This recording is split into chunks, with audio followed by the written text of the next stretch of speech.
Сәлем достар, баршаларыңызға қайырлы күн. Бүгін сіздермен өте жұмсақ, өте дәмді, сондай керемет болып шығатын қазақша рецептте пончиктерді бірге әзірлейтін боламыз. Ең алдымен 100 грамм сары май, 300 грамм сүт, 110 грамм қант, 2 жұмыртқа және де ашытқы керек болады. Ыдысымызды жақсылап құрғатып сүртіп аламыз. Одан кейін барып ең бірінші сүтпен ашытқыны жақсылап араластырып аламыз. Сүттің температурасы маңызды емес, бірақ та жылы болған жөн. Себебі тез ашуы үшін осы жылы болған абзал.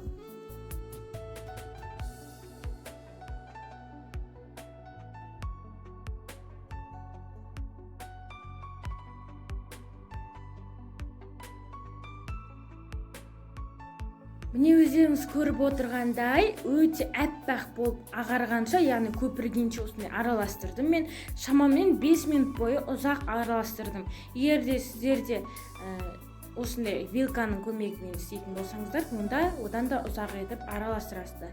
Одан кейін 110 грамм қантты салып, оны да жақсылап араластырып аламыз.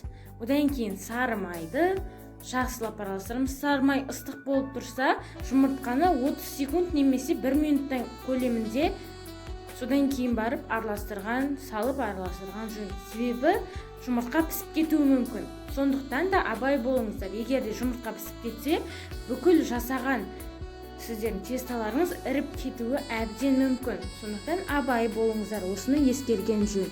Міне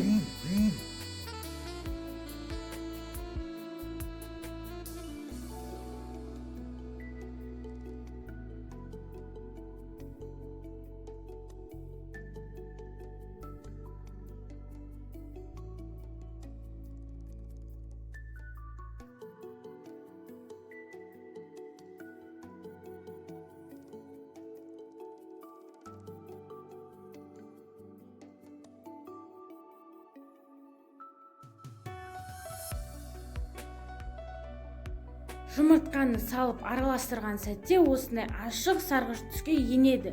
Міне осындай болуы керек. Түсі осындай ап-ашық, анық түсте болады.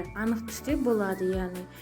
Одан кейін ұнымызды електен өткізіп салған жөн. Себебі егерде ұнды електен өткізбей салатын болсаңыздар, оның арасына ауа кірмей, ол біркелкі болмай, іртік болып арасында ұнның қалдықтары жүруі мүмкін. Сол себептен де електен өткізген жөн.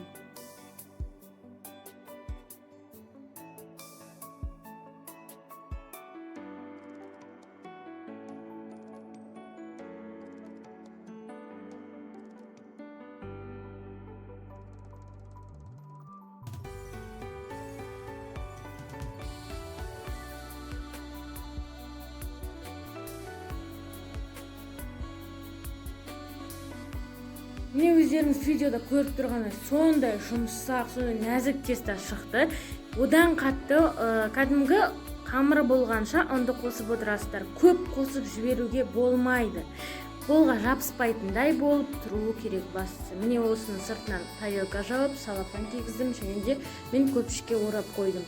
Егер де сіздерде күн шұғыласы болса, сол жерге қойып қойсаңыздар тез ашиды. Егер де қатты ашып кетсе, ашығаны дәміне еніп, дәмі бұзылып кетуі мүмкін. Сондықтан 1 сағат немесе 1,5 сағат уақытында қарап қадағалаңыздар. Міне біз ұнды, осындай тестаны кішкене ұн сеуіп, оқтаумен тез-тез жайып тастау керек.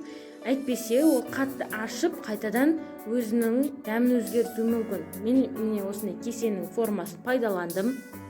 Бұдан кейін оны тақтайдың бетіне ұн сеуіп қойып қойдым. Неге десеңіздер, себебі ол өзінің тығыздығын жоғалтып алады. Біз қатты уқалап, оны оқтаумен жайған кезде ол өзінің тығыздығын жоғалтып алады.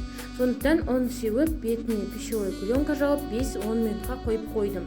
Майымызды осы уақытта қыздыртып, көп көлемде май керек. Майды қатты қыздыртқан жөн, себебі ол өзінің бойына майдың бәрін сіңіріп алмас үшін қатты қыздыртқан жөн. Көріп тұрғандарыңыздай, міне 10 минут, 5 минут уақыт өткеннен кейін мен осындай қалақшаның яғни торттың бетіне жағатын кремнің көмекшісі. Соның көмегімен міне осылай домалақтар жасадым.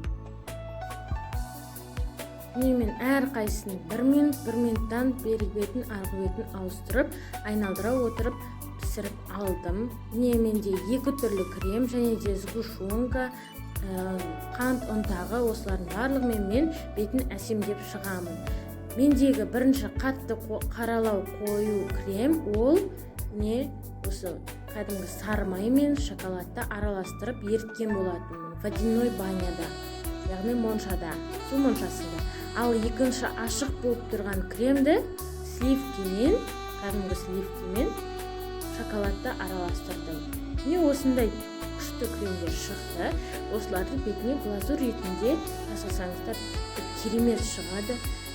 Егер де бұлар болмаса, қарапайым сгущенка немесе қант ұнтағын жақсаңыздар да болмаса, оларды жақпай-ақ жесеңіздер де өте дәмді болып шығады. Өте керемет, сондай ауызбен айтып жеткізу мүмкін емес. Менің өзім бұлай болады деп күткен жоқпын. Сондай дәмді болды. Сөзім жоқ, тіпті керемет.